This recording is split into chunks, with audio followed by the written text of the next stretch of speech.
6 à 12 mois, c'est le temps moyen qu'il faut à un site pour obtenir ses premiers clients.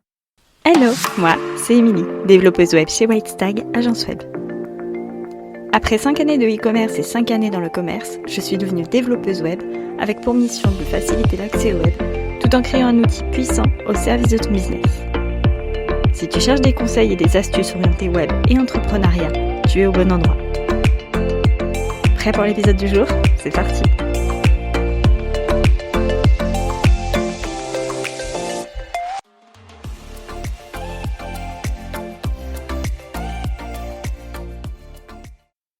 Hello, je suis super contente de te retrouver pour ce nouvel épisode de podcast.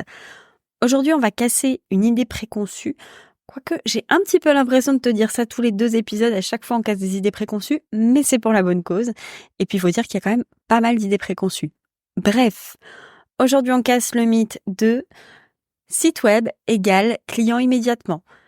Alors, on va reprendre dans l'ordre, mais bien sûr que le but d'un site web, c'est en finalité d'obtenir des clients. C'est le but ultime du site web. Ça, on est d'accord. C'est l'un des plus gros objectifs, mais il y a une espèce de mythe comme ça où on se dit c'est cool, mon site web sort et ça y est, je vais obtenir mes premiers clients et on attend presque comme ça derrière son écran.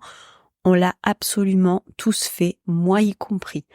Mais force est de constater, et avec l'expérience que j'en ai et avec les statistiques qui sortent, que c'est pas tout à fait comme ça que ça se passe. Dans cet épisode, on va parler de moyenne. C'est une moyenne, ça veut pas dire que pour tout le monde ça sera la même chose, mais c'est pour te donner un ordre indicatif, une petite fourchette entre guillemets de ce à quoi t'attendre. Parce que bien sûr que en fonction de telle ou telle personne, ça va être différent, en fonction du secteur d'activité, ça va être différent, en fonction de la personnalité, ça va être différent. Mais ça sera aussi différent en fonction de la notoriété de la personne. Première étape, c'est le temps de création de ton site. Si tu veux avoir un site web en 3 jours, laisse tomber, c'est pas la peine, ça ne marchera pas. Non, en vrai, c'est impossible. J'ai déjà entendu site web en 2 jours. Honnêtement, je me demande comment on fait. Ou alors, oui, ça peut fonctionner, mais à condition de vouloir quelque chose qui n'est absolument pas personnalisé et dans lequel on infuse pas ou peu ta personnalité. Donc pour moi, le délai de création d'un site web, je dirais de 6 à 8 semaines en fonction des personnes. C'est vraiment au cas par cas. C'est pas parce que tu vas mettre plus de temps que ça sera moins bien fait ou que tu seras moins bien que les autres ou que... Enfin voilà. Ne t'arrête pas à ça, mais à mon sens, un site web, on est bien quand on est sur un délai de 6 à 8 semaines. Pourquoi ? Parce qu'entre-temps, il va y avoir un délai pour réfléchir, pour se poser, pour avoir un recul sur son site web et savoir si vraiment on veut ça ou on veut pas ça, parce qu'il va y avoir aussi un gros travail en amont de la rédaction, des photos, une stratégie, etc. Et donc, tu peux bien comprendre que ça ne se fait pas en 3 jours. Donc ça, c'est le premier délai. Ensuite, une fois que ton site web est terminé, on va le balancer entre guillemets sur les moteurs de recherche. On va autoriser les moteurs de recherche à l'indexer. Donc ça va se passer de façon très imagée. C'est un petit robot qui va venir visiter ton site comme s'il faisait une visite d'appartement ou de maison. Enfin bref, il fait un petit peu l'agent immobilier de Google. Il visite ton site et il décide de l'indexer. Cette étape, elle prend 1 à 3 semaines en moyenne, encore une fois, c'est pas une science exacte. On t'envoie pas un petit courrier pour te dire que Google va passer tel jour à telle heure. Ça marche pas comme ça. Il passe un petit peu à l'improviste, il regarde et il indexe. Délai moyen 1 à 3 semaines qui viennent s'ajouter du coup aux 6 à 8 semaines précédentes. Donc déjà, si on part sur les bases minimum, on va dire qu'on est déjà à peu près sur minimum 2 mois. Et je dis bien minimum, si on part sur un temps de création à 6 semaines et qu'on part sur une moyenne à 2 semaines d'indexation. On est déjà sur 2 mois. Donc déjà, tu vois, site web égale client immédiat, on est déjà mal parti.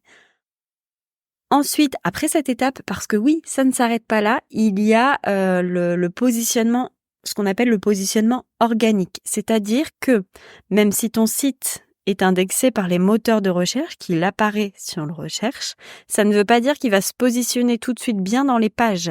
Donc, on pourra trouver ton site en le tapant, mais il sera pas forcément trouvable par les moteurs de recherche. Ça, c'est plus la partie organique.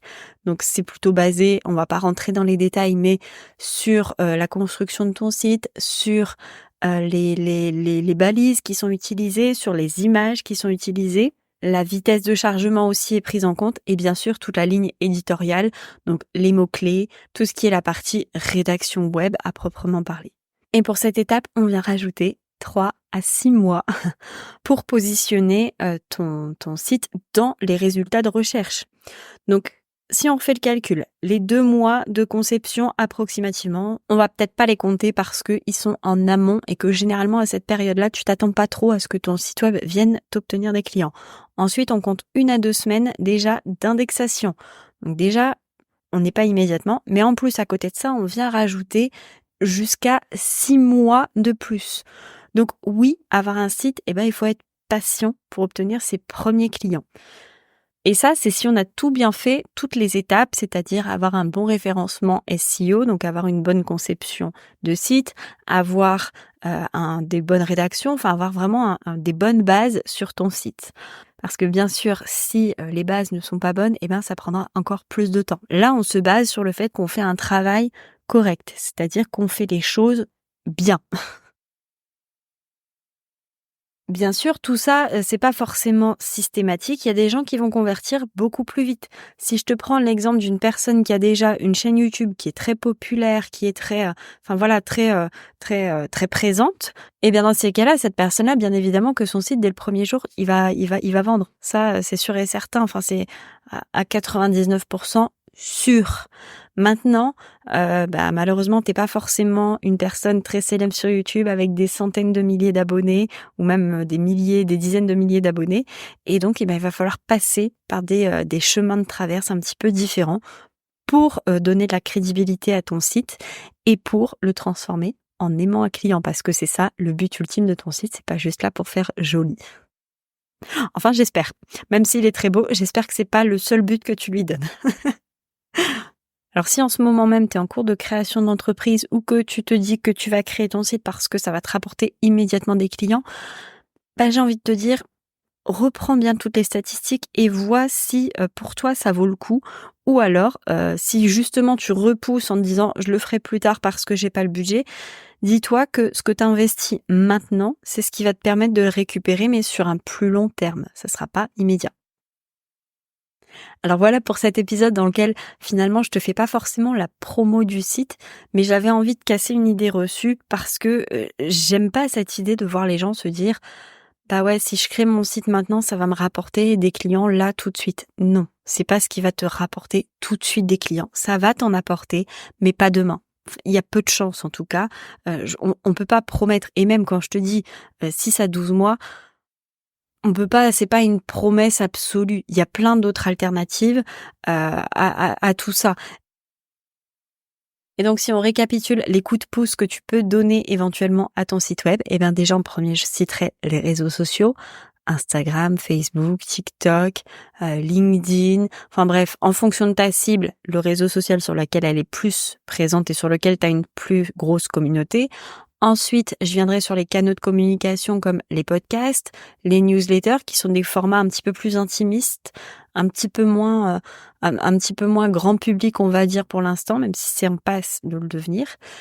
En mettant aussi très régulièrement à jour ton site. Et là, je parle pas de mise à jour des extensions ou des thèmes, mais plutôt de tes contenus, vraiment le contenu pur et dur.